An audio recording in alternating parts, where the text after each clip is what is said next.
हम लोग नरसिंह जी का चरित्र श्रवण कर रहे हैं। नरसिंह जी के दो चरित्र विशिष्ट आप लोगों ने सुने।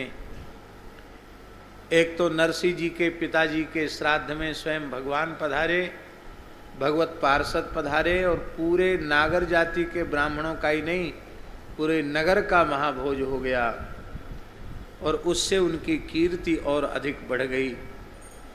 फिर संतों के द्वारा इनका अपमान हो, संतों में इनकी अपकीर्ति हो, इसका षड्यंत्र रचा गया और हुंडी, झूठी हुंडी लिखने के लिए बाध्य कर दिया गया। बहुत मना करने पर भी जब संत नहीं माने तब भगवत इच्छा मानकर आपने हुंडी लिख दी और उस हुंडी को भगवान सामल शाह ने गौ ब्राह्मण प्रतिपालक भक्त वत्सल शरणागत वत्सल श्रीमन महाराजाधिराज श्री द्वारकाधीश महाराज ने अपने को नरसिंह जी का गुलाम कहकर, अपने को नरसिंह जी का गुमास्ता कह करके और उस हुंडी को स्वीकार किया और कहा कि हम तो आपके सदा कर्जदार थे और कर्जदार रहेंगे, क्योंकि हमारी प्रसिद्धि चोर जार शिखामणि के रूप में हो गई थी। आपने चोर से हमको सामल शाह बना दिया, कितना बड़ा उपकार किया, हमको सेठ बना दिया, हमको राजा बना दिया। अब चोरी का कलंक अब हमारे माथे पर नहीं रहा।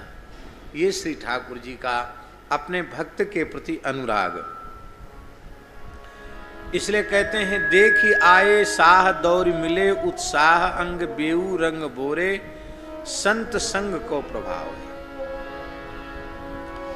द्वारिका में साक्षात द्वारकाधीश का सांवल शाह के रूप में वे संत दर्शन करके आए थे और यहाँ नरसिंह जी से वार्तालाप होने पर जब उनको यह पता चला कि सेठ नहीं, साक्षात द्वारकाधीश भगवान श्री कृष्ण, उन्होंने कृपा की और जो अपनी हवेली में लेके गए वो हवेली नहीं, वो द्वारकाधीश के महल थे।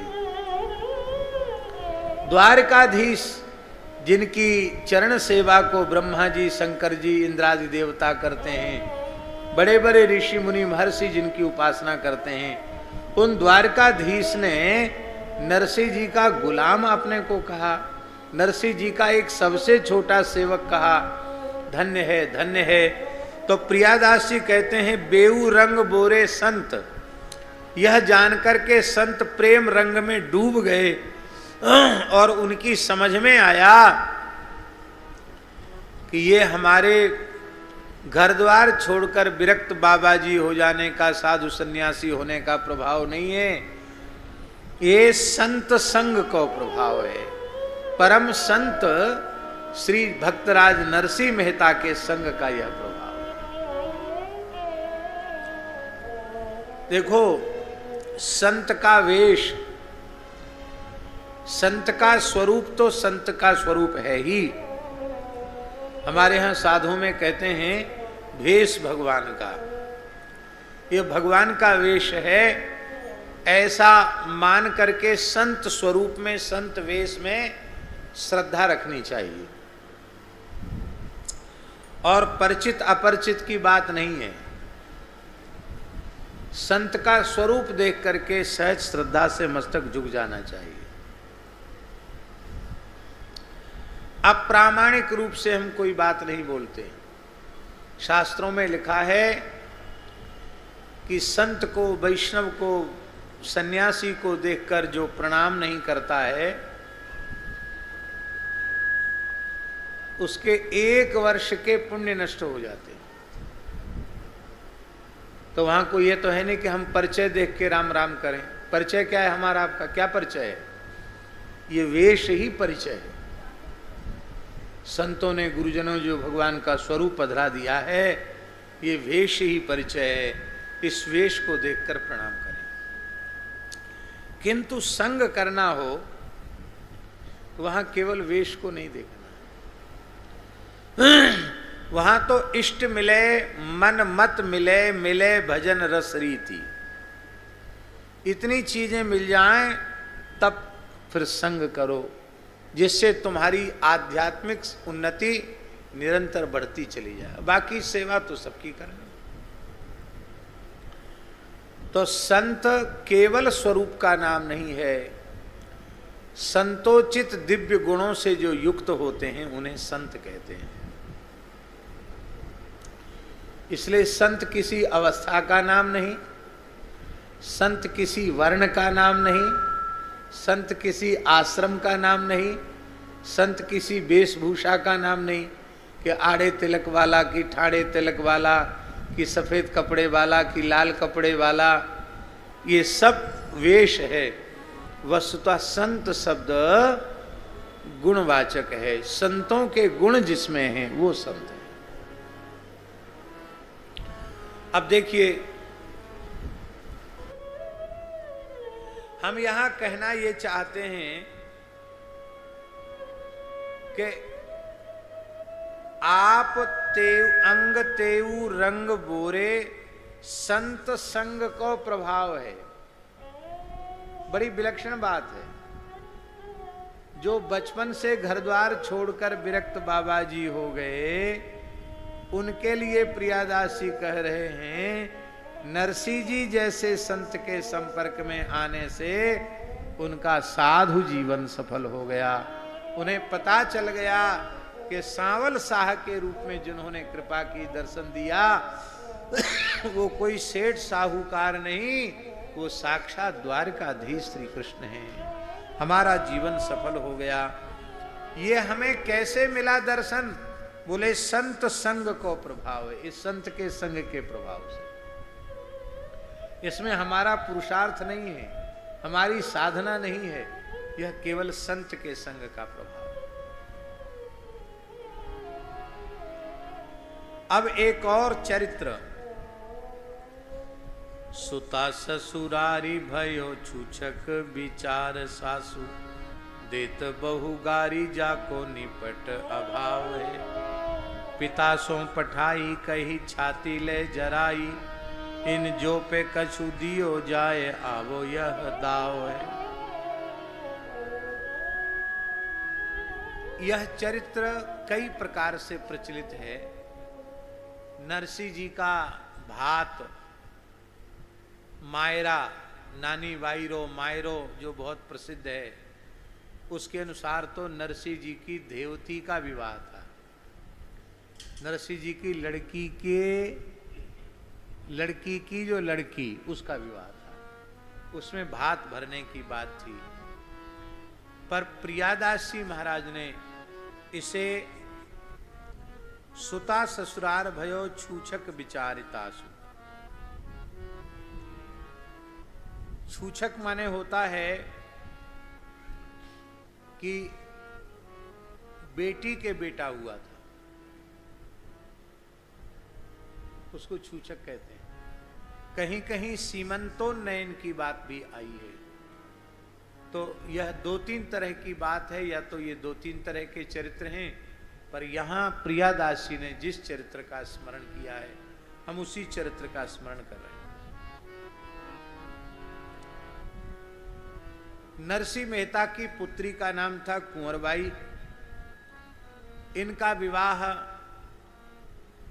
गुजरात के तीन भाग हैं, एक तो गुजरात है, एक सौराष्ट्र है और एक कच्छ है। तो कच्छ का जो क्षेत्र है गुजरात में, अंजार, ऊना अंजार नगर में श्री नरसी जी की पुत्री कुंवरबाई का विवाह हुआ था। जिस घर में विवाह हुआ था वह अत्यंत सुशिक्षित था और धनाढ्य परिवार था। इनकी बेटी के ससुर का नाम था श्री रंगधर मेहता। वो राज्य के बहुत उच्च पद पर प्रतिष्ठित थे और इनके पति जो थे, उनकी बेटी कुंवरबाई के पति, उनका नाम वसंत राय था। वो कुछ नहीं करते थे, होता ऐसा ही है प्राय। बहुत धनी मानी बाप होता है या कोई बहुत उच्च पद पर प्रतिष्ठित पिता होता है, तो प्रायः उनकी संतान लाड़ में बर्बाद हो जाती है। वो फिर सोचती है अपने को कुछ नहीं करना, अपने तो पिता दादा का कमाया हुआ बहुत है। तो बसंत राय कुछ नहीं करते थे। यद्यपि भगवान द्वारकाधीश ने नरसिंह जी की बेटी कुंवरबाई के विवाह में स्वयं प्रकट होकर द्वारकाधीश भगवान ने बहुत दहेज दिया था, लेकिन नरसिंह जी तो नरसिंह जी ठहरे। उनके पास जो कुछ आया वो सब कुछ लुटाकर फिर अकिंचन हो जाते थे। तो अब नरसिंह मेहता अकिंचन अवस्था में थे, सामर्थ्य रहित थे। जूनागढ़ में तो नरसिंह मेहता के तरह तरह के नाम लोगों ने रख रखे थे। कोई कहता था बैरागी, कोई कहता था तालकूटा, कोई कहता था कान फोड़ा, और कोई कहता था पाखंडी, कोई ढोंगी, कोई बगुला भगत। जिसके मन में जो आता था, जो विरोध रखने वाले लोग हैं, वो तरह तरह की उपाधियों से अलंकृत करते थे नरसिंह जी को, पर नरसिंह जी के चित्त पर उसका कोई प्रभाव नहीं था। और यही बात अंजार में थी, ऊना में। वहां भी अंजार में कुंवरबाई के ससुराल के लोग बार बार कुंवरबाई का तिरस्कार करते थे। भिखमंगे की बेटी, तालकूटा की बेटी, पाखंडी की बेटी, जाने क्या क्या कहते। देखिए, एक बात, एक व्यवहारिक बात हम आपसे निवेदन कर रहे हैं। ये घर में शांति बनाए रखने के लिए जरूरी है। किसी भी सभ्य पुरुष को, धर्मनिष्ठ पुरुष को घर में नारी का अपमान नहीं करना चाहिए। जिस घर में बहू बेटियों को प्रताड़ित किया जाता है, वे अत्यंत दुखी होकर के रुदन करती हैं। महाराज जी, पुराणों में लिखा है, देवता उस घर की पूजा स्वीकार नहीं करते, पितृगण उस घर का श्राद्ध स्वीकार नहीं करते हैं, लक्ष्मी जी उस घर को छोड़कर चली जाती हैं, उस घर में कलह का, दरिद्रता का निवास हो जाता है। इसलिए यत्र नार्यस्तु पूज्यन्ते रमन्ते तत्र देवताः, ये श्री मनु जी महाराज का वाक्य है। नारियों का तिरस्कार नहीं करना चाहिए किसी भी स्थिति में। और ये माताओं का स्वभाव होता है, वो अपमान तो सह लेती हैं, पर जब उनके पिता को गाली दी जाती है, उनकी माँ को गाली दी जाती है, उनके भाई को अट्टपट्ट बोला जाता है, तब उनको बहुत कष्ट होता है। क्योंकि जिन माता पिता भाई ने हमको इतना प्यार दिया और हमको रोते रोते विदा किया, और आज उनके लिए हमको सुनना पड़ रहा है। इसलिए किसी भी अवस्था में माताओं का कर्तव्य है कि अपनी बहू को बेटी से भी अधिक स्नेह। कुंवरबाई के लिए सबसे कष्ट की बात थी, उनके पिता माता को गालियां दी जाती थी, उनके भाई को गालियां दी जाती थी, उनका तिरस्कार किया जाता था। इससे कुंवर सेना निरंतर दुखित रहती थी।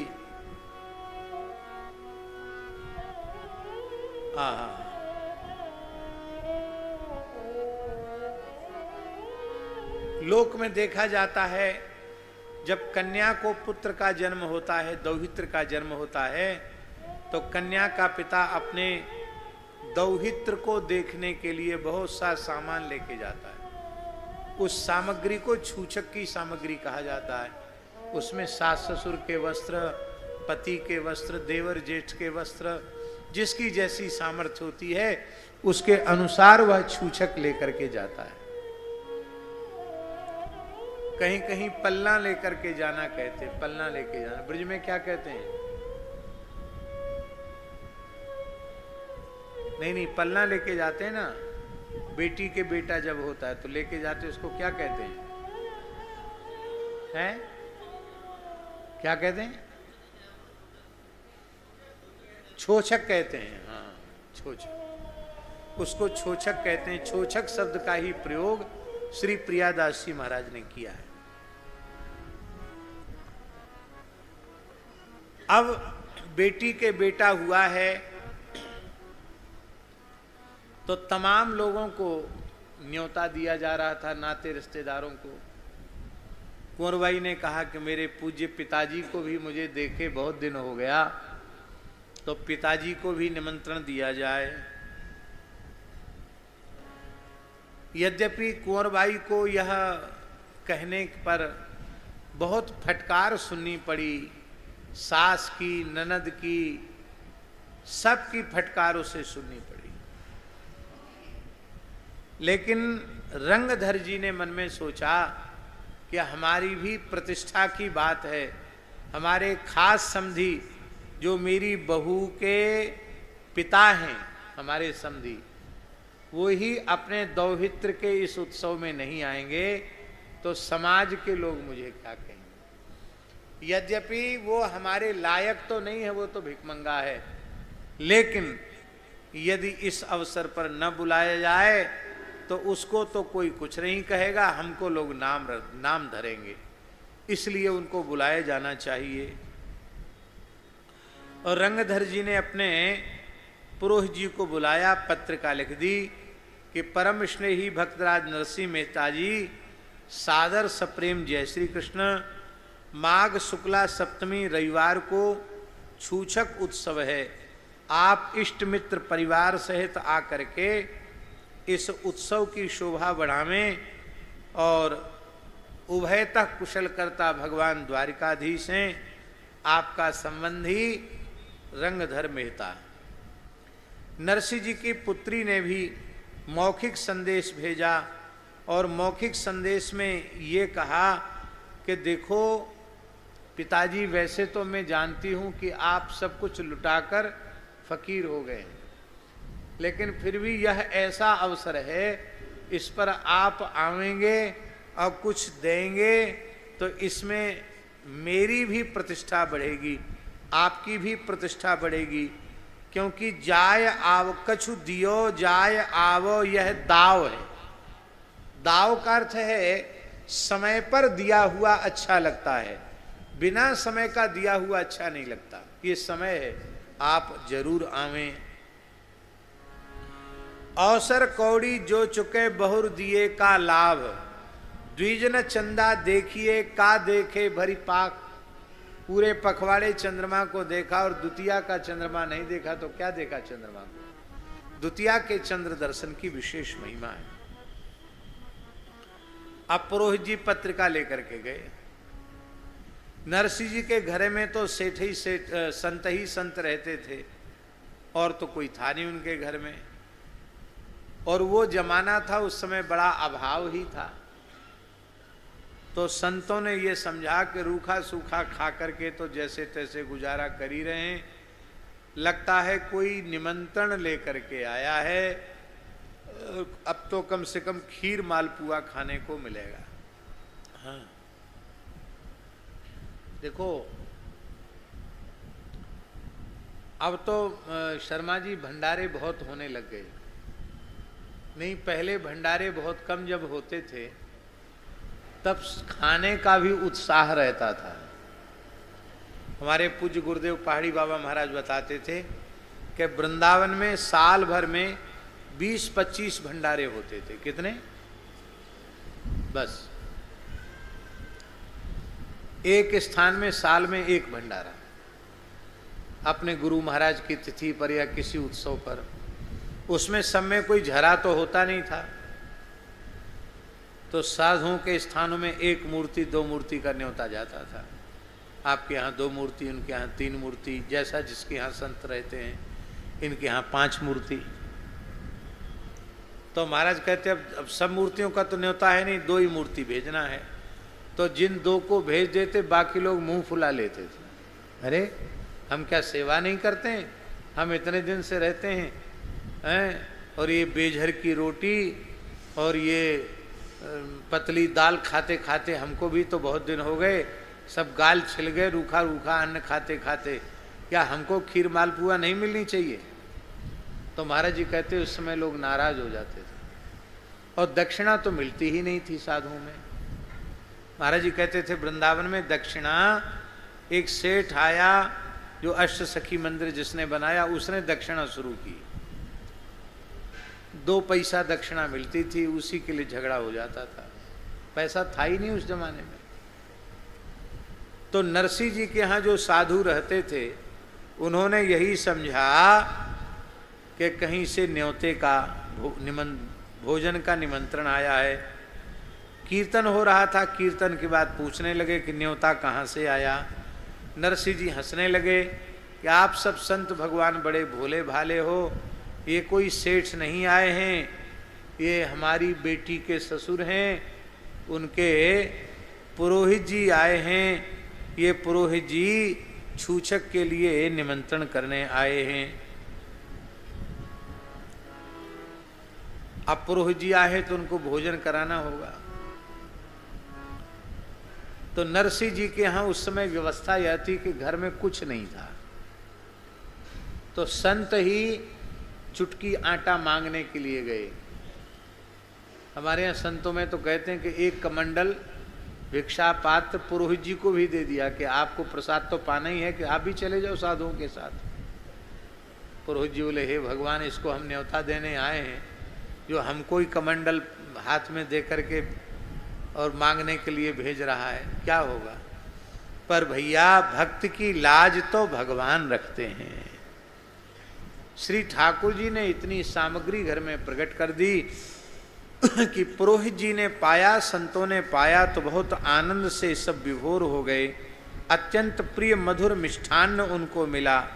इतना ज्यादा खा लिया पुरोहित जी ने कि उनको तो महाराज बदहजमी जैसी हो गई, उठना बैठना मुश्किल हो गया, सांस लेना कठिन हो गया।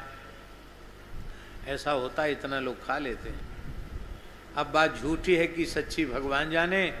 लोग कहते हैं कि मथुरा में एक चतुर्वेदी जी का न्योता हुआ, उन्होंने इतना खा लिया, गुलाब जामुन बने थे बढ़िया सुंदर, वेद लक्षणा भारतीय देसी गाय के घी के, तो इतने गुलाब जामुन खा लिए कि अब वो भोजन की आसन से उठना उनका मुश्किल हो गया,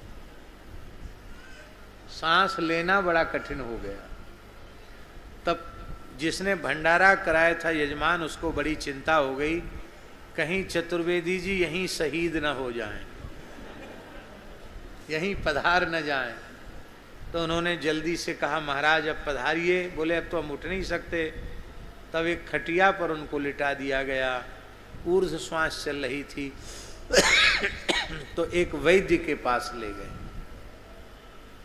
कि इन्होंने ज़्यादा गुलाब जामुन खा लिए हैं, थोड़ा इनको चूर्ण चटनी कुछ ऐसा दो कि पच जाए, हजम हो जाए। वैद्य ने तुरंत चूर्ण ला करके घोल करके कटोरी में दिया। बोले, बस पी लो, पत्थर खाया होगा तो हजम हो जाएगा। चौबे जी बोले, अरे मूर्ख, इतने चूर्ण की जगह होती तो एक गुलाब जामुन और खा लेते।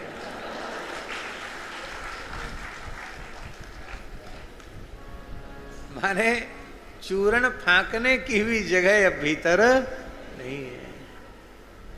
बोलो भक्तवत्सल भगवान की। भाई हम इसलिए आज भोजन की कथा ज्यादा कह रहे हैं, हमने भी आज खीर मालपुआ ही पाया है,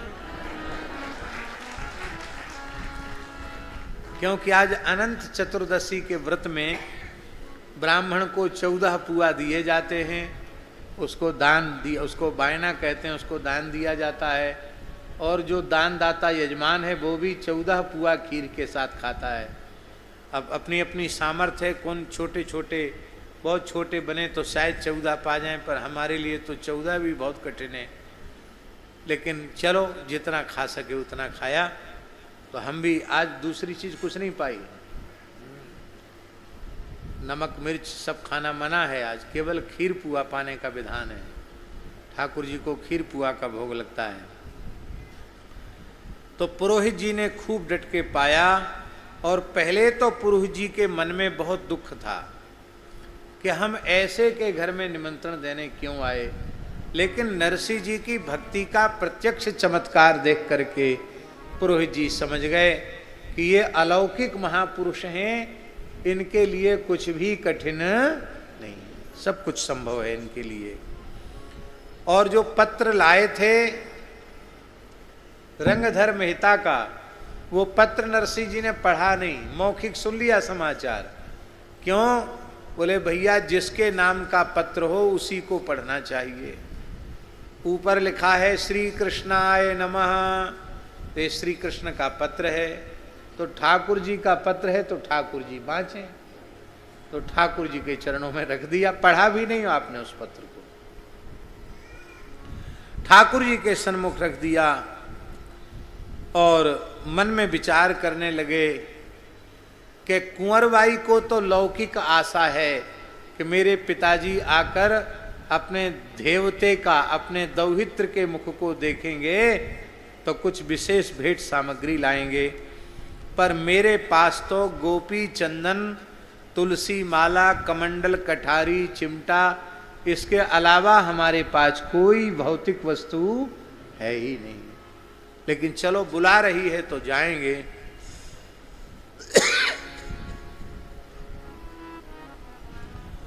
श्री नरसिंह जी ने पहले अपने बड़े भाई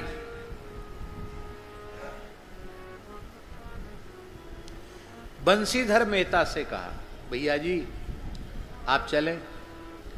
भाई ने कहा हमने तो तुमसे संबंध पहले ही तोड़ दिया, जब पिता का श्राद्ध था उसी समय से, हमारा तुमसे कोई लेना देना नहीं, हम नहीं जाएंगे। दूसरे नागर जाति के ब्राह्मणों ने कहा कि तुम्हारा भाई तुम्हारे साथ नहीं जा रहा है, तुम्हारा भाई तुम्हारा साथ नहीं दे रहा है, तो हमसे तुम क्या आशा लगते हो। और फिर जाना उसके साथ जाइए जहाँ कुछ खातिरदारी हो। और तुम्हारा बाप, तुम तो स्वयं ही भीख मांगते हो, तुम्हारा न वहाँ आदर सम्मान होगा और तुम्हारे साथ हमारा भी तिरस्कार होगा। सबने जाने से लिए मना कर दिया। संत तो पहले से तैयार थे, कोई बात नहीं हम चलते हैं। और भैया सच्चे रिश्तेदार नातेदार तो संत ही हैं। संत कबीरदास जी के पद में है, संत हमारे मात पिता हैं, संत ही भाई बंधु, संत मिलावे राम से मेटे जम के फंद। जम के फंद मेटने वाले हैं, संत ले करके चले। अब कोई वाहन नहीं, कहाँ जूनागढ़ है कहाँ अंजार है, वहाँ तक जाना है तो वाहन तो होना चाहिए। तो एक व्यक्ति ने टूटी फूटी सी बैलगाड़ी थी, बोले 1-2 साल से हमारे बैल तो मर गए हैं, बैलगाड़ी ऐसी पड़ी है, जो गाड़ी चलती रहती है वो चलती है, और जो वाहन खड़ा रहता है चाहे जितना बढ़िया वाहन हो, खड़ा रह जाए तो खड़े खड़े एकदम खराब हो जाते। नए वाहन भी खड़े खड़े खराब हो जाते। वाहनों को चलना चाहिए। तो बैलगाड़ी काम में नहीं आ रही थी, उसकी टूटी फूटी बैलगाड़ी थी। एक व्यक्ति ने कहा हमारे बैल तो हैं पर वो बैल बूढ़े हैं, किसी काम के नहीं हैं, हमने भी खेती बाती का काम तो बंद कर दिया, लेकिन अब तुम मांगने आए हो तो ले जाओ। बूढ़े पुराने बैल, ठाकुर जी का सिंहासन बैलगाड़ी में पधरा लिया। उसमें बहुत संत थे, उसमें शर्मा जी 16 संत तो सूरदास थे,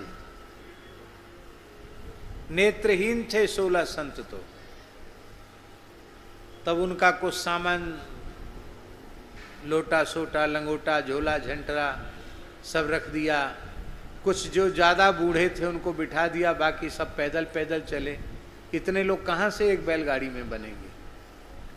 बैलगाड़ी थोड़ी आगे चली और चरर मरर हो करके बैलगाड़ी टूट गई, गिर गई। एक आध कोई संत थे, उनको थोड़ी चोट भी आई, बड़े दुखी हो गए। उसी समय भगवान एक किसना खाती का रूप लेकर के, बाढ़ई का रूप करके, लकड़ी के कारीगर का वेश बना करके श्री ठाकुर जी पधारे। और श्री ठाकुर जी ने ठोक पीट करके, वो तो जही सृष्टि उपाई त्रिविध बनाई, संग सहाय न दूजा, उनके लिए कौन सी बड़ी बात है। श्री ठाकुर जी ने थोड़ी ही देर में गाड़ी को एकदम बढ़िया बना दिया। चले गाड़ी टूटी सी, उभय बूढ़े बैल जोर, पहुँचे नगर छोर, द्विज कही जाए के। गाड़ी को ठीक किया और कहा हमको भी इसमें बिठा लो। बोले हमारे बैल तो बूढ़े हैं, गाड़ी तो आपने ठीक कर दी, इतनी जगह कहाँ है गाड़ी में जो आपको बिठावें। तो उन्होंने कहा हमारे में एक चमत्कार है। क्या? हमने आपकी गाड़ी तो, बिगड़ी गाड़ी तो बना ही दी, एक चमत्कार हम में ये है कि हम जब गाड़ी हाँकते हैं तो कुछ ऐसी विद्या का प्रयोग करते हैं कि गाड़ी तो एकदम हवा में उड़ने लग जाती है, बैलों में नई जान आ जाएगी। और एक चमत्कार ये है कि हम जब गाड़ी में बैठते हैं तो चाहे जितने सवार लोग गाड़ी में चढ़ जाएं, फिर भी एक सीट खाली रहती है। पुष्पक विमान का भी महात्म्य है, सब लोग बैठ जाए तो भी एक सीट खाली रहती है। तो ठाकुर जी जहां बैठे वहां क्यों ऐसा नहीं होगा? ठाकुर जी ने या तो अर्जुन का रथ हाँका, या फिर डाकोर के भक्त रामदास बोढ़ाना की बैलगाड़ी हाँकी, और इसी कलिकाल में श्री नरसिंह जी की गाड़ी ठाकुर जी ने हाँकी। ठाकुर जी नरसिंह जी के गाड़ीवान बने। और महाराज जी ठाकुर हाथ फेरा, बैल तो एकदम बूढ़े बैल नए हो गए, और वो तो ऐसे उड़ने लगे आकाश में जैसे कोई वायु वेग उनमें आ गया हो। गरुड़ की गति को भी मंद करने वाले बैल थोड़ी ही देर में अंजार पहुंच गए। और खाती बाबा बोले, कृष्णा खाती बोले भगत जी तुमने हमको पद सुनाए और हमने तुमको मुकाम तक पहुंचाया, हमारा तुम्हारा है। तब जो पुरोहित जी निमंत्रण देने गए थे, उन पुरोहित जी ने जाकर के कहा रंगधर से कि रंगधर जी आपके समधी भक्तराज नरसिंह मेहता आए हैं। तो रंगधर जी ने भी कहा आए तो आए, पर क्या लाए? हमारी नाक कटाने के लिए आए हैं। अरे बोले ऐसा मत कहो, वे भक्तराज हैं, उनके पद पद पर श्री ठाकुर जी की कृपा करुणा के चमत्कार होते हैं। यहां भी कोई न कोई चमत्कार होगा, आप विश्वास तो करें। एक महान भक्त का, संत का आदर करें। एक पुरानी सी गौशाला थी, टूटी फूटी सी, उसमें आपको रहने को दे दिया गया। आपने वहीं झाड़ू बुहारू लगा करके, गाय के गोबर की, गोमूत्र की दिव्य सुगंध वहां आ रही थी, वहीं अपने ठाकुर जी को विराजमान किया। और वहीं आपने प्रसन्न होकर के अपना तान पूरा कस करके वहीं कीर्तन करना आरंभ कर दिया, वहीं कीर्तन करने लग गए। और वहीं अब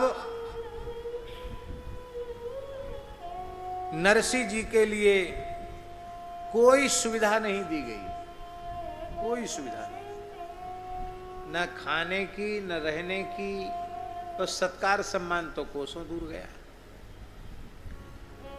और कुंवरबाई को और ताने सहने पड़े, सास के, ननद के, ससुर के। इससे अच्छा तो नहीं आता तो ठीक था, आया तो हमारी नाक कट गई। श्री कुंवरबाई दुखी होकर के रोते हुए गौशाला में अपने पिता नरसिंह मेहता से मिलने के लिए पहुंची और प्रार्थना किया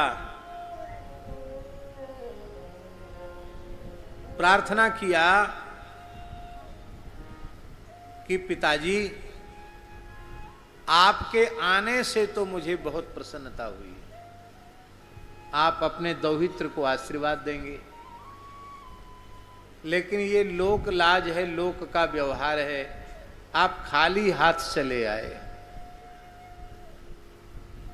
तो हंसते हुए नरसिंह जी ने कहा बेटी खाली हाथ नहीं आया हूं, बोरी बोरी भर के गोपी चंदन लाया हूं, तुलसी की मालाएं लाया हूं, कठारी कमंडल सब लाया हूं। किस लिए लाया हूं?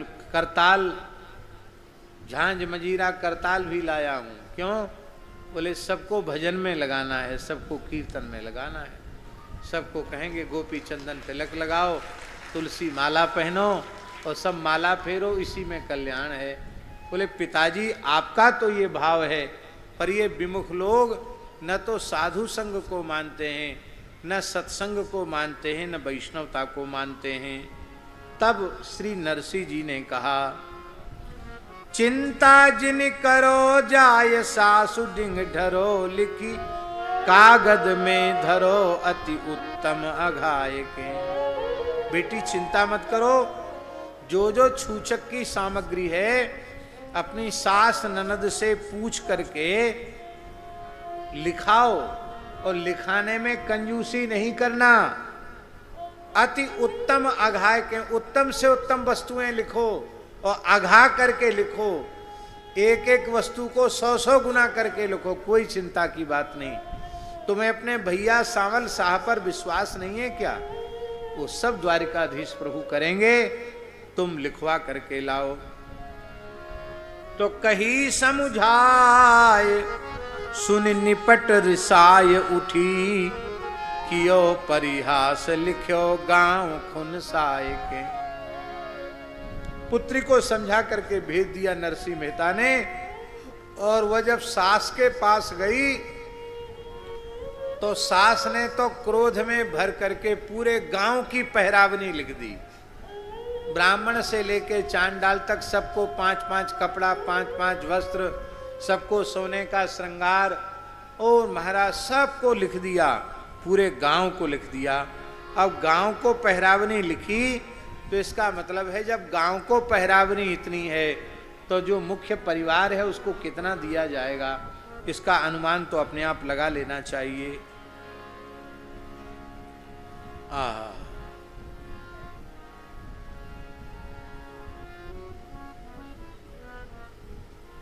और महाराज जी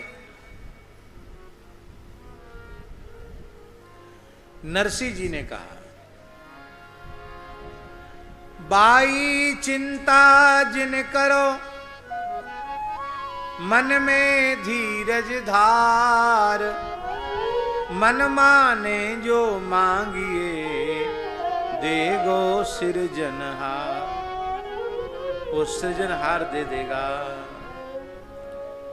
और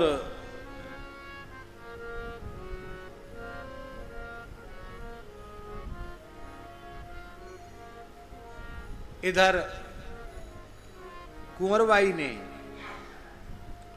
अपने पिताजी से कहा कि पिताजी आप कहे तो नहीं, और ये पूरा गांव रिस में आकर सासू माँ ने पूरे गांव की पहरावनी लिख दी है, लेकिन पिताजी मुझे तो बहुत ही चिंता हो रही है, बड़ी घबराहट हो रही है, व्याकुलता हो रही है, कैसे होगा?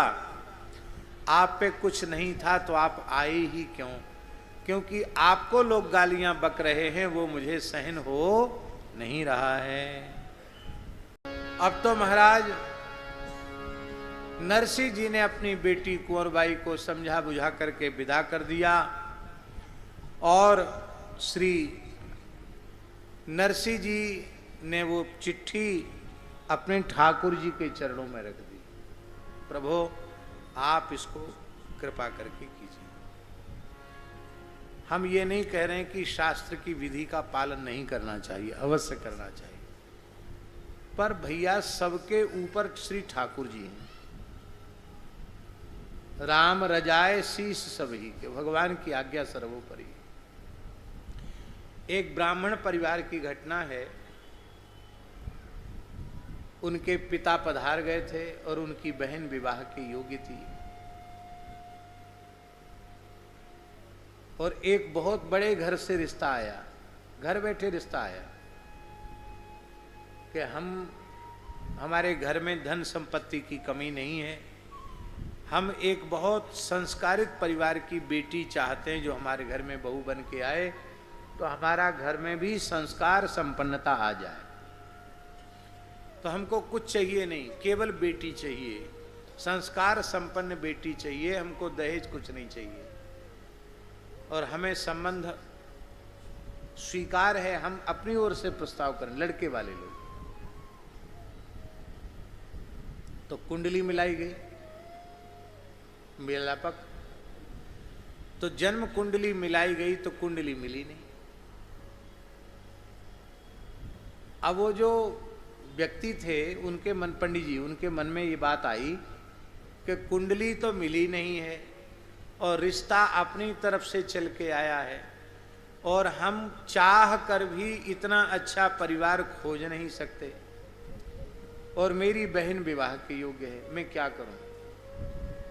तो उन्होंने क्या किया, और मान लिया, विश्वास कर लिया कि ठाकुर जी की नजर पड़ते ही उल्टे पलटे ग्रह सब सीधे हो गए।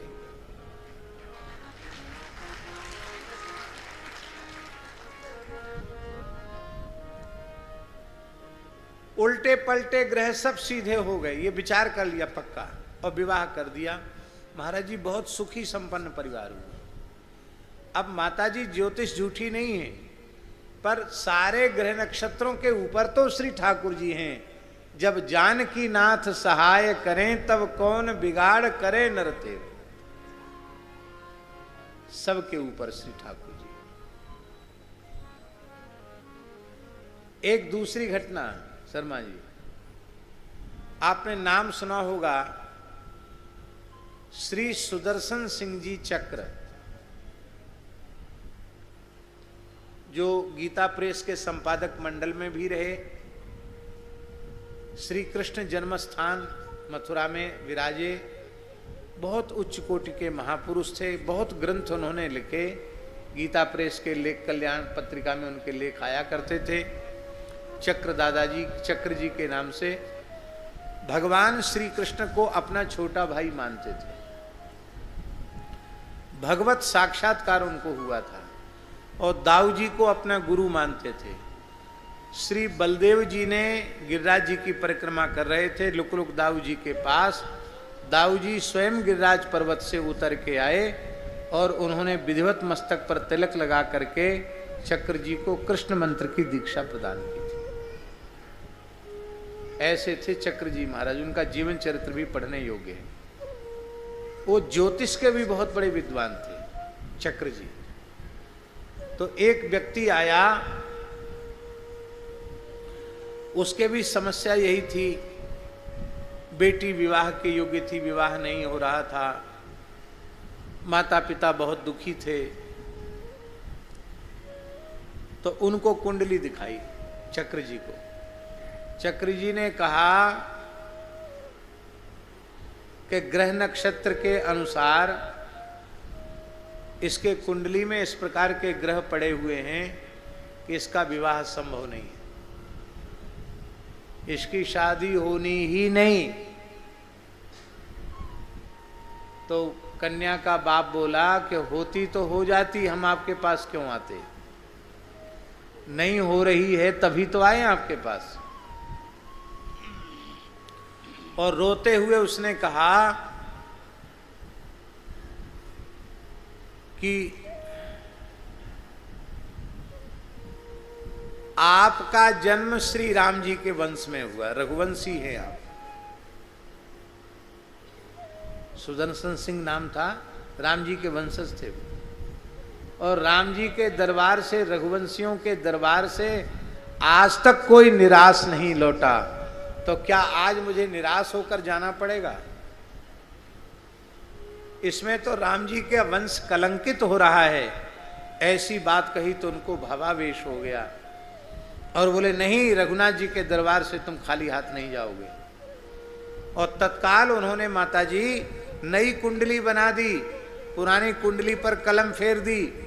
बोले ये विधाता की कुंडली मैंने काट दी है, आज से नई कुंडली काम करेगी, जाओ, इतने महीने के भीतर विवाह हो जाएगा।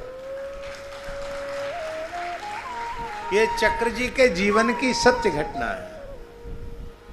इससे सिद्ध होता है कि भगवान सर्वोपरि हैं, भगवान से ऊपर कुछ भी नहीं। तो भगवान, कागज में क्या लिखा था? सबसे पहले गणेश जी के नाम की जरी की 5 पोशाकें, 5 पोशाक गणेश जी की, 1.25 लाख रुपया मोहरों का भेंट, 1.25 लाख रुपया स्वर्ण मुद्रा गणेश जी की भेंट, 1.25 लाख स्वर्ण मुद्रा और 5 पोशाक गौरी जी की भेंट, 1.25 लाख स्वर्ण मुद्रा और 5 पोशाक शिव जी की भेंट, 1.25 लाख स्वर्ण मुद्रा और 5 पोशाक सूर्य नारायण की भेंट, 1.25 लाख 5 मुद्रा, 5 पोशाक और 1.25 लाख मुद्रा ये घर के ठाकुर जी की भेंट। और ब्राह्मण से लेके चांडाल तक पूरे नगर के स्त्री पुरुषों को 5-5 वस्त्र, सोने के आभूषण, सबको भाड़े बर्तन सब कुछ दिए। और सब लोगों को लिखा था कि एक एक व्यक्ति को 11-11 हजार। क्या उनको तो पक्का पता था ना कि एक फूटी कौड़ी मिलने वाली नहीं है। बार बार कहती है कोनबाई के पत्र में लिख दो, पत्र में लिख दो, तो लिखना ही है। तो एक प्रकार से उपहास में नीचा दिखाने के लिए बढ़ चढ़ करके लिखा गया। कुंवरबाई ने कहा कि पिताजी ने कहा है कि कंजूसी मत करना, लिखने में और कुछ रह गया हो तो सासू मां और लिख दो। तो और लिखवाया कि गांव के हाथी, घोड़े, बैल, गाय सब के लिए सोने की झूलें जिनमें मोतियों की लर पड़ी हुई है, ऐसे बहुत कुछ लिखा है।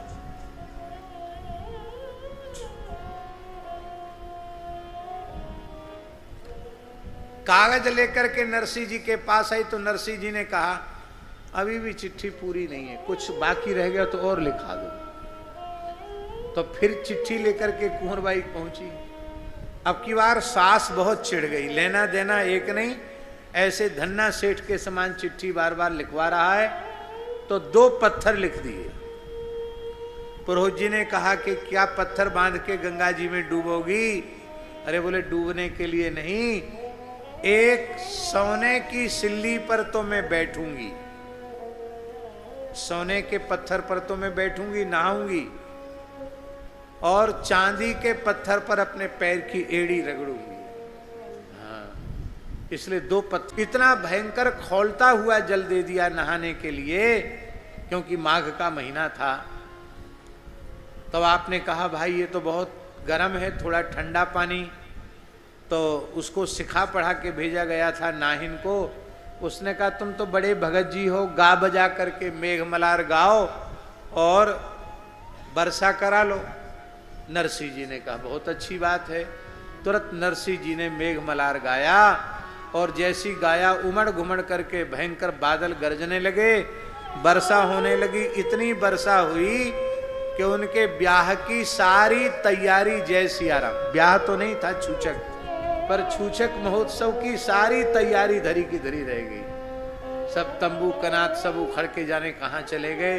पानी पानी पानी पानी, इतना जोर पानी बरसा मानो बादल फट गया हो। और महाराज वो जिठानी की बेटी उस पानी में डूबकर मर गई। ये और हो गई, ये घटना और घट गई, रंग में भंग हो गया।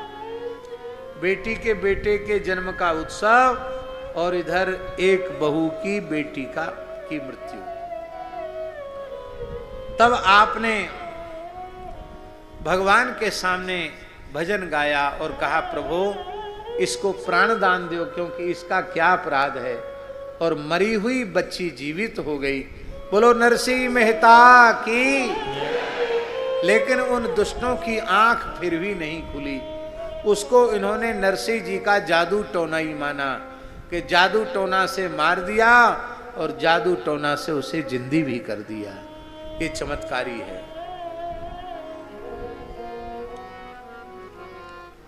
कोठरी संहारी आगे, परदासो दियो डारी। कोठरी संहारी आगे, परदासो दियो डारी। ले बजाई तार वेश, गणित आए। ले बजाई तार वेश, अगणित आए। आपने चिट्ठी भगवान के सामने रख दी, पर्दा डाल दिया और प्रेम से कीर्तन करने लगे। उसी समय भगवान अनंत सामग्री भगवान ने प्रकट कर दी। बोलो भक्तवत्सल भगवान की। जय जय श्री राधे। नरसिंह जी का पद है और नरसिंह जी ने कहा कि आप तो बहुत लटके, लटके माने लीलाएं करते हैं, आज एक और लटका करने का अवसर है, आज भी एक लीला कर दीजिए। तो वारी जाऊं सुंदर श्याम तुम्हारा लटका। नरसिंह मेहता कह रहे हैं आपकी तो करोड़ों लाखों लीलाएं हैं, आपने मेरे साथ तो ऐसी लीला की है कि खेलते खेलते अब नरसिंह नरसिंह नहीं रह गया और सांवलिया सांवलिया नहीं रह गया, नरसिंह और सांवलिया मिलकर दोनों एक हो गए। आपने ऐसा मुझे अपनाया है। नरसिंह जी ने, ठाकुर जी ने अनंत सामग्री प्रकट कर दी। नरसिंह जी ने कौशल्या पुरोहित जी के द्वारा समाचार भेजा कि सब छूछक की सामग्री उपस्थित है, बुलाओ भाई सबको दान कराओ। अब तो लोग पंच लोगों के साथ मिलकर रंगधर मेहता आए, सांवल शाह साक्षात द्वारकाधीश जी प्रकट हो गए, उनसे मिले, छूछक का दान आरंभ हो गया। देवता ब्राह्मण क्षत्रिय वैश्य शूद्र सबको देने लगे। स्त्रियों को रुक्मिणी जी दे रही थी और रुक्मिणी जी कुछ नाराज हो रही थी। क्यों? छूछक में कुछ दिया जाता तो गठजोड़ा करके दिया जाता है, गठजोड़ा करके। रुक्मिणी जी अलग दे रही, ठाकुर जी अलग दे रहे, तब ठीक गठजोड़ा कराया गया और सबको खूब दिया गया। गाय बैल अश्व हस्ती इनकी झूल मालाएं भी दीने का पत्थर, एक चांदी का पत्थर। रह गई एक भूले लिखत अनेक जहां, ले होता ही पास जापे सब मिली पाए हैं। एक का नाम लिखना भूल गए थे पर्चा में, उसके नाम का नहीं आया और ठाकुर जी सबको छूछक पहरा के चले गए। तो कुंवरबाई ने कहा कि मेरे पास है, मैं अपने में से दे देती हूँ। बोले नहीं, जिसने सबको छूछक पहराया है उसी के हाथ से मुझको पहनना है। तब फिर से ठाकुर जी को याद किया, ठाकुर जी फिर आ गए। बिनती करत बेटी दीजिए जू लाज रहे, दियो मगवाए हरि फेर के बुलाए हैं। पुत्री ने नरसिंह जी से कहा महाराज लाज रह जाएगी। नरसिंह जी ने फिर सांवल शाह को बुलाया और ठाकुर जी ने पुनः प्रकट होकर के पहरावनी दी। अब अंग ना समात सूता, तात को निरखी रंग, संग चली आई पति आदि बिसराए हैं। संग चली आई पति आदि बिसराए। ठाकुर जी ने कहा अब कोई ये मत कहना कि अमुक व्यक्ति रह गया, तो किसी की शिकायत न रह जाए, क्यों मैं बार बार नहीं आऊंगा। अब तो 1.25 प्रहर तक स्वर्ण की वृष्टि हुई अंजार में, सोने की मोहरें 1.25 प्रहर तक बरसती रही। 1.25 प्रहर माने क्या होता है? 3 घंटे का एक प्रहर होता है, तो 1.25 प्रहर कितने का हुआ बोलो भाई धनंजय? 3 घंटे का एक प्रहर होता है तो 1.25 प्रहर कितने का हुआ?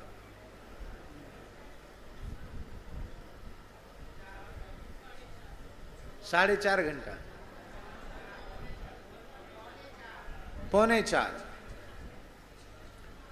3.25 घंटे तक इतना जोर का सोना वर्षा कि लोगों के मकान गिरने लगे, छज्ज छत्ते सोने के वजन से गिरने लगे, हाहाकार मच गई।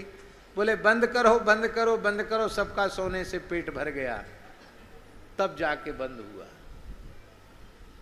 आप कहेंगे कि ये सब बातें बढ़ा चढ़ा कर लिख दी है। आज भी जब अंजार में खुदाई होती है तो सोने की मोहरें निकलती हैं।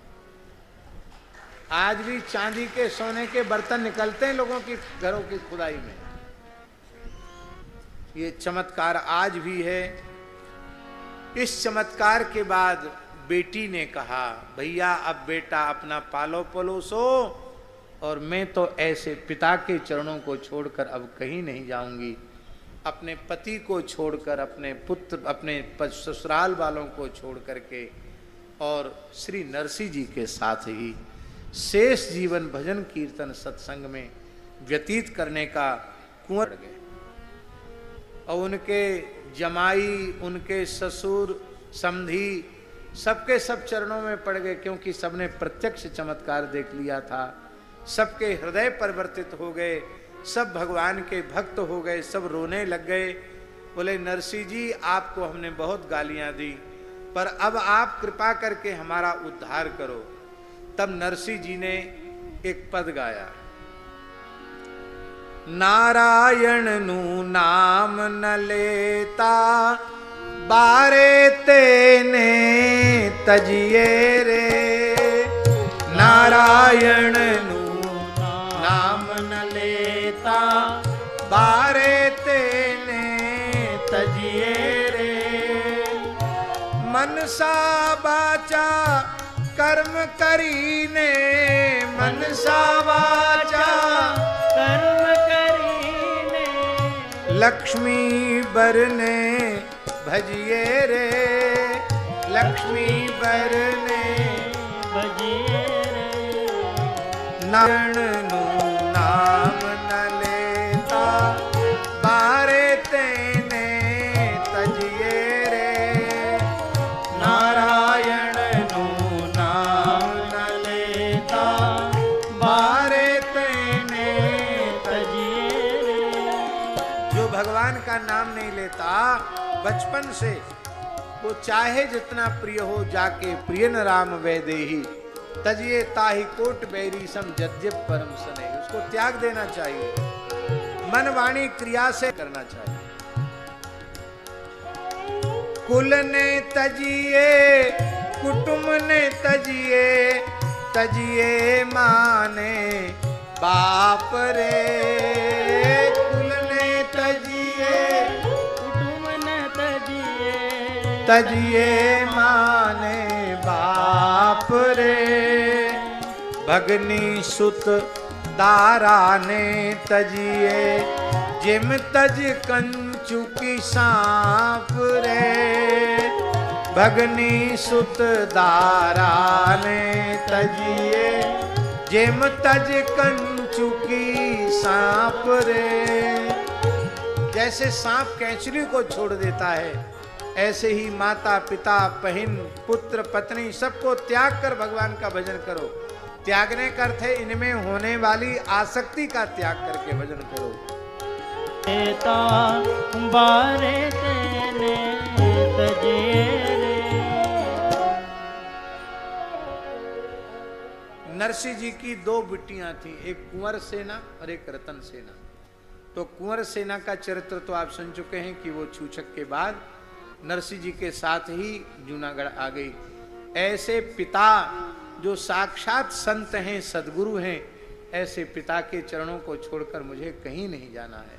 संसार देख लिया, अब शेष जीवन केवल सत्संग में ही व्यतीत करना है, भजन में।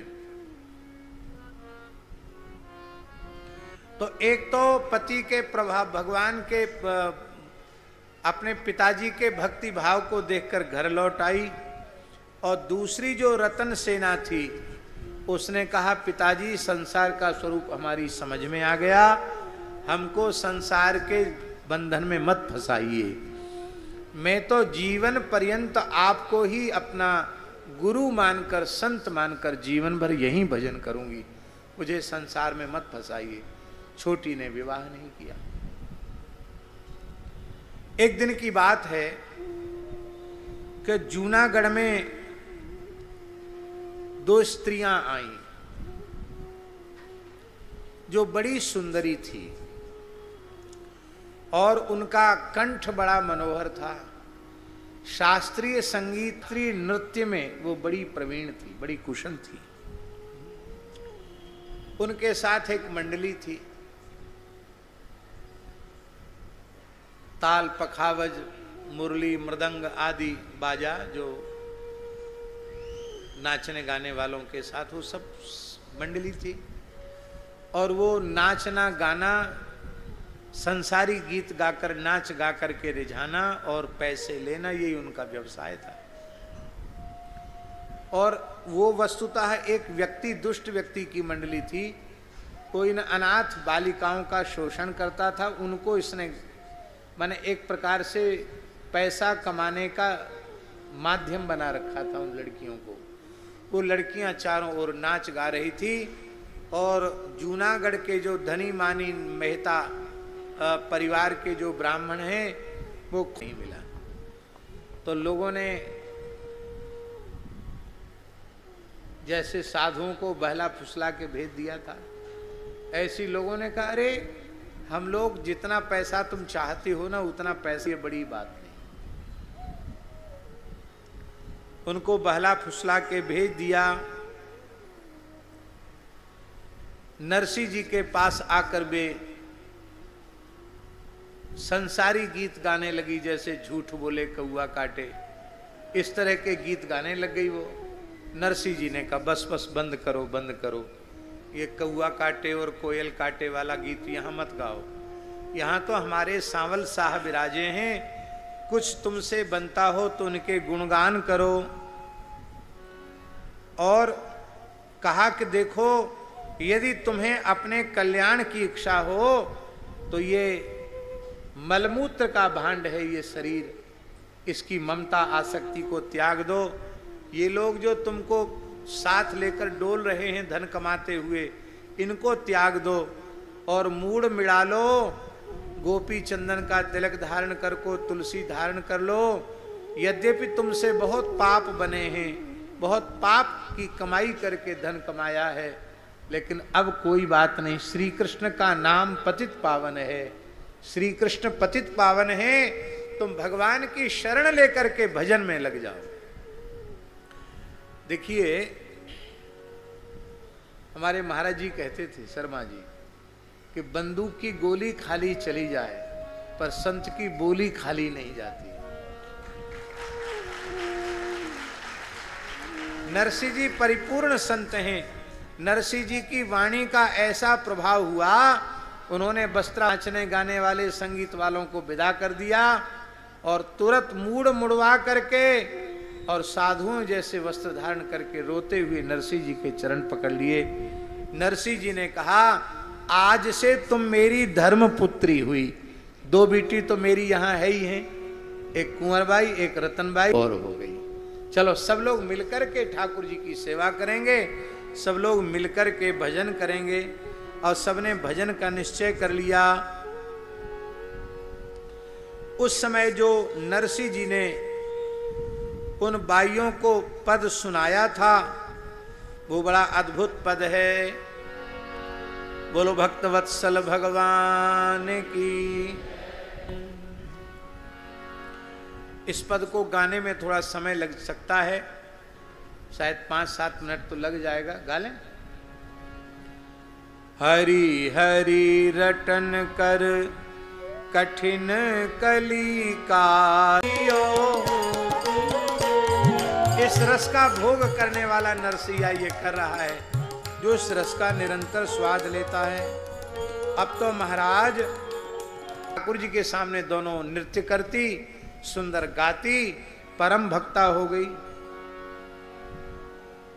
बोले लेव साहब, हम लोग तो सोचते थे कि चलो दो नाचने गाने वाली आ गई, इन्हीं से मन बहलाते रहेंगे, लेकिन ये तो हमारे हाथ से गई। उनको भी बाबा जी बना दिया नरसिंह ने।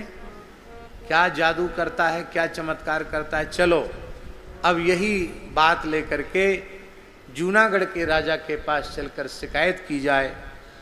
और नरसिंह जी के मामा सालंग को भी मिला लिया और सारंगधर ने उनको भी मिला लिया, मामा अनंत राय को मिला लिया। कहा तुम्हारी पत्नी भी कीर्तन में जाती है। और कीर्तन में जब नरसिंह जी हैं, उन्होंने शिकायत की और एक दिन बोला कि आज मैं उसको मारूंगा, पत्नी को। तो पत्नी को कोठरी में बंद कर दिया। बोले तुमको नरसिंह जी के कीर्तन में नहीं जाना है। और कोठरी बंद की बंद रह गई। ठाकुर जी ने ऐसी लीला की कि वो बिना कोठरी ताला लगे हुए वो पहुंच गई नरसिंह जी के कीर्तन में। बोले वो तो यहाँ है नहीं, वहां गई तो कीर्तन कर रही थी। वहां से दौड़ के आया, घर आया तो कोठरी में बंद थी। अपनी पत्नी के दो रूप देख करके वो भी आश्चर्यचकित हो गया। उसको ये नहीं समझ में आया कि भगवान की लीला है। बोले नरसिंह जी का कोई जादू टोना है, ये समझ में नहीं आवे। एक कोई व्यक्ति उनको ज्यादा तंग करने लग गया, एक डंडा पड़ा था, उन्होंने डंडा उठा के उस पर मारा, वो मर गया। उन्होंने बेचारों ने इसलिए नहीं मारा था कि मर जाए, पर ज्यादा परेशान किया तो डंडा उन्होंने चलाया, डंडा ऐसी चोट लग गई मर्म स्थान में कि वो मर गया आदमी। पुलिस ने पकड़ लिया, बंद कर दिया। भाई किसी को मार दोगे तो जेल जाना पड़ेगा, जेल में बंद हो गए, जेल हो गई। तो थानेदार के मन में ये हो गया, इस तरह की रिपोर्ट बनाई गई कि ये पागल है, और पागल पर कोई केस वेस दर्ज नहीं होता है, लेकिन ये दूसरे की हत्या कर सकता है क्योंकि इसके पागल है, तो इसको खूब कठोर कोठरी में बंद करके रखा जाए। तो खूब ताले वाले लगाकर कोठरी में रखा गया, और रात में कोठरी में रखा, सवेरे देखा को गांव में घूम रहे हैं, कीर्तन करते हुए घूम रहे हैं गांव में। तो उनको बड़ा आश्चर्य हुआ, अरे बोले इतना कड़ा पहरा जेल से बाहर कैसे निकल गया। तो भीतर जाके देखा तो भीतर बैठे राम राम कर रहे हैं, बाहर जाएं तो घूम रहे हैं, भीतर बैठे तो राम राम कर रहे हैं। अंत में उन्होंने कहा, संत जी ने कहा, बच्चा हवा को कोई मुट्ठी में बंद नहीं कर सकता, ऐसे हम अवधूत योगी हैं, तेरे बाप की हिम्मत नहीं जो हमको जेल में रख ले। तो थानेदार उनके चरणों में पड़ा। यह घटना बहुत पुरानी बात नहीं, 35-40 साल पुरानी घटना है। तो ऐसी घटनाएं हो सकती हैं संतों के जीवन में। तो मिली राजा सो सुनाए के, बड़े बड़े दंडी और पंडित समाज कियो, करो बाकी भंडी देश दीजिए छुटाए के। आए 4 चौबदार चलो जो विचार कीजिए, भयो दरबार हमें दिए हैं पठाए के। अब ये शिकायत पहुंचा दी कि 2 नाचने गाने वालियों को भी अपने घर में रख लिया है, और भक्ति के नाम पर भयंकर अनाचार अत्याचार हो रहा है। इसका परिणाम राजा को भोगना पड़ेगा, प्रजा को भोगना पड़ेगा। राजा कान के कच्चे होते हैं। राजा ने सिपाहियों को भेज करके नरसिंह जी को दरबार में बुला लिया, और वहां जाकर के राज दरबार में कहा कि तुम भक्ति के नाम पर पाप कर्म कर रहे हो, तुमने नाचने गाने वाली बेश्याओं को रख लिया, जाने क्या क्या कह दिया। नरसिंह जी ने कहा, भैया मैंने किसी को न्योता देकर नहीं बुलाया, लोग कथा कीर्तन में आते हैं, किसके जीवन का चरित्र कैसा है इसे सर्वांतर्यामी श्री कृष्ण को छोड़कर कोई नहीं जानता है। मुझे आप लोगों के सामने अपने को विशुद्ध प्रमाणित करने की आवश्यकता नहीं है। मैं अपने ठाकुर की दृष्टि में शुद्ध पवित्र हूं। हम किसी का विरोध भी नहीं करते और किसी को बुलाते भी नहीं। जो आता है उसके सामने प्रेम से कथा कीर्तन करते हैं। ऐसा कहकर के भगवान की भक्ति की महिमा को सर्वोपरि रूप में श्री नरसिंह मेहता ने सिद्ध कर दिया। लेकिन वे सब विमुख लोग थे। नरसिंह जी की एक बात को भी उन्होंने नहीं सुना। वहीं एक ब्राह्मण बैठा था, उस ब्राह्मण ने खड़े होकर कैसा चमत्कार हुआ था, इसलिए नरसिंह जी के चरणों में पड़ जाओ, नरसिंह जी का ज्यादा विरोध मत करो, इससे तुम्हारा सर्वनाश हो जाएगा। बोले महाराज एक और चमत्कार होता है, जब नरसिंह जी गाते हैं तो उनके गले में भगवान आकर माला पहना देते हैं। तो आज यहाँ माला पहना के बतावें तो पता चले। नरसिंह जी पद गाने लगे, पर घर में साधुओं की जमात आ गई थी, राशन पानी लेने के लिए एक सेठ के यहाँ केदारा गिरवी रख के आए थे। भगवान गए नरसिंह जी का रूप धारण करके, केदारा जो गिरवी रखा था उसको छुड़ा लाए, नरसिंह जी की गोद में पर्ची डाली और नरसिंह जी ने जैसे ही केदारा गाया उसी समय भगवान, आज भी किले में भगवान है, उनकी माला आई और भगवान ने आकर के माला कंठ में श्री नरसिंह मेहता के पधरा दी। अब तो राजा चरणों में पड़ गया, जितने विमुख थे वो विमुख भी चरणों में पड़ गए, पर कुछ ऐसे दुष्ट थे इतने पर भी वो खिसिया कर वहां से चले गए। और इस प्रकार से नरसिंह जी की भक्ति की चारों ओर जय जयकार होने लगी। बोलो भक्तराज नरसिंह मेहता की जय।